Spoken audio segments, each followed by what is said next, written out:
brought to you by Palvi Agrico. आता शेतीसाठी जे काही लागणार ते घरपोच मिळणार, तेही मोबाईलच्या एका क्लिकवर.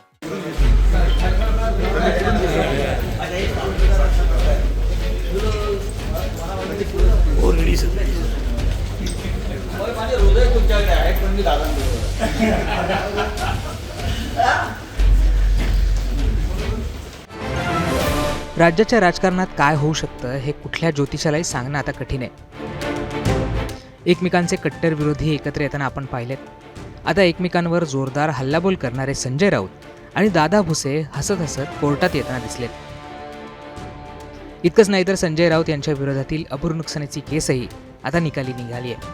नेमकं काय घडलंय जाणून घेऊयात. संजय राऊत यांनी दादा भुसे यांच्या विरोधात एक बातमी प्रसिद्ध केली होती. गिरणा सहकारी कारखान्याच्या शेअर्समध्ये 178 कोटी रुपयांचा घोटाळा झाल्याचा आरोप राऊतांनी केला होता. या बातमीनंतर दादा भुसे यांनी राऊतांच्या विरोधात अब्रू नुकसानीचा खटला दाखल केला होता. हा खटला मालेगावच्या कोर्टात सुरू होता. राऊतांना त्यावेळचे शिवसेनेचे नेते अद्वै हिरे यांनी याबाबतची माहिती दिली होती.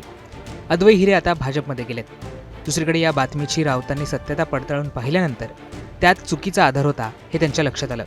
त्यामुळे कोर्टात संजय राऊत यांनी माफीनामा लिहून देत समस्त मालेगावकर नागरिक, शेतकरी व सभासद यांची दिलगिरी व्यक्त केली. त्यानंतर अब्रू नुकसानीचा खटला आज न्यायालयात मागे घेण्यात आला. या खटल्यासाठी दादा भुसे आणि संजय राऊत एकत्र कोर्टात आल्याचं दिसून आलं.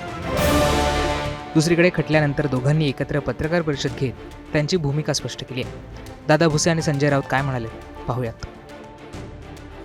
गिरणा सहकारी साखर कारखाना DRT कोडच्या माध्यमातून विक्रीला जेव्हा निघाला होता तर त्या काळामध्ये साधारणतः एक 11,000च्या आसपास सभासद शेतकऱ्यांनी एकत्र येऊन हा कारखाना परत एकदा याच तालुक्याच्या शेतकऱ्यांच्या मालकीचा राहिला पाहिजे म्हणून साधारणपणे 1100 रुपयाच्या पटीमध्ये शेअर्स उभे केले होते.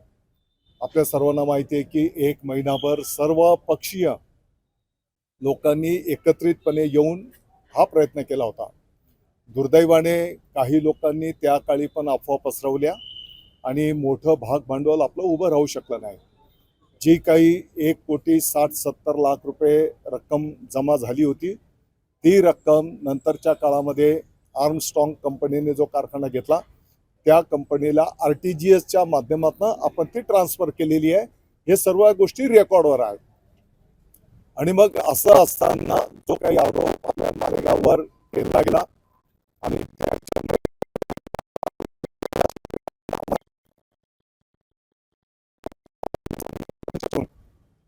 मग एकतर हे शब्द मागे घ्यावेत अशा प्रकारचे भावना आम्ही माननीय राऊत साहेबांकडे व्यक्त केलेली, तसं त्यांना नोटीस दिली होती आणि तसं भूमिका त्यांनी न घेतल्याच्यामुळे मग या ठिकाणी खटला दाखल केलेला होता.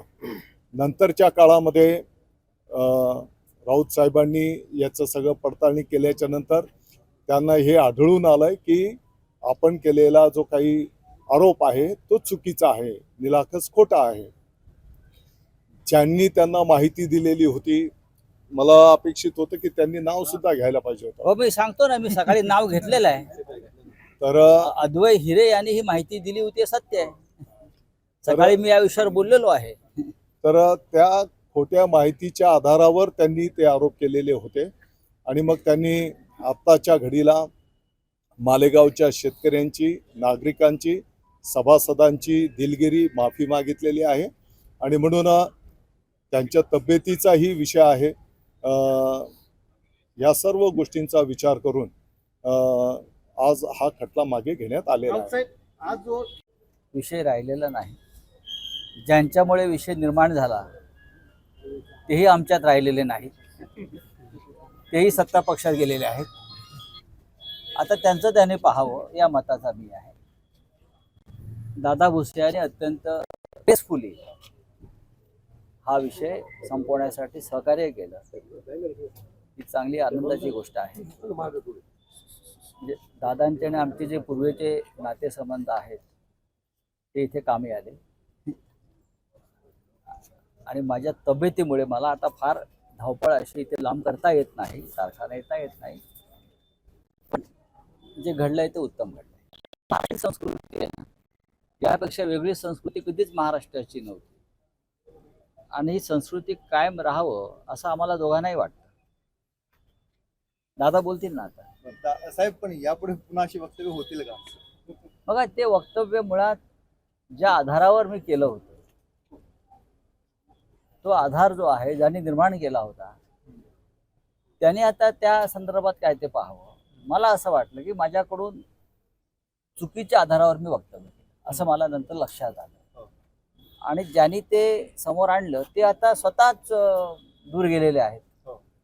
त्याच्यामुळे मी कशा करता या विषयावर दादांशी भांडू, हा माझा सरळ मुद्दा आहे. ज्यांना भांडायचं असेल ते भांडतील किंवा लढतील. कुठे प्रकरण सत्ता पक्षामध्ये तेही गेलेले आहेत, दादा स्वतः मंत्री आहेत. पण मग आपल्याकडनं आता हा तर खटला हसत खेळत निकाली निघालाय. शिवसेनेचा खटला असाच निकाली निघतो का हे पाहणं महत्त्वाचं असणार आहे. मालेगावहून प्रवीण ठाकरेसह ब्युरो रिपोर्ट, मुंबई.